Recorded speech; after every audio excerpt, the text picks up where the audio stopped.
3 simple steps to help you break your bad habits. Most of us are living with at least one bad habit, although we don't like to admit it.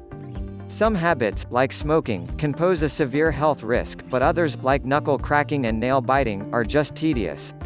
Odds are you've had your bad habit for some time, which might make you think that it will be difficult to break. Fortunately, if you follow these 3 simple steps, you can break your bad habits. Step number 1: make it conscious. The first step that you need to take to break your bad habits is to figure out when and why you engage in your bad habit. If you notice that you are doing it and determine the circumstances for participating in your bad habit, and what feelings are attached to it. If you can do this, then you might be able to figure out why you are engaging in the bad habit and will have a better chance of being able to stop it. Step number 2: put it in writing. When you've figured out when and why you start to engage in a particular habit, take the time to write it down, to help you establish a baseline. Write down the antecedents, the emotions surrounding the bad habit, and what happens when you engage in your bad habit.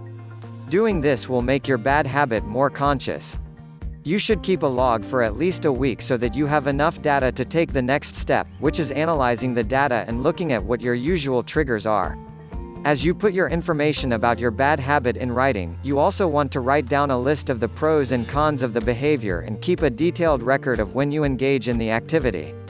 Step number 3: bait and switch. When you realize when and why you are engaging in your bad habit, the next step that you need to take is to find a temporary or permanent replacement that isn't as annoying. If you tend to bite your nails, you could chew gum instead. If you have a habit of clearing your throat, the alternative might be some slow exhaling, because it is impossible to do that and clear your throat at the same time.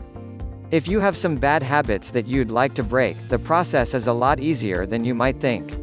Follow these 3 steps, and soon, you'll notice you're no longer engaging in your bad habits.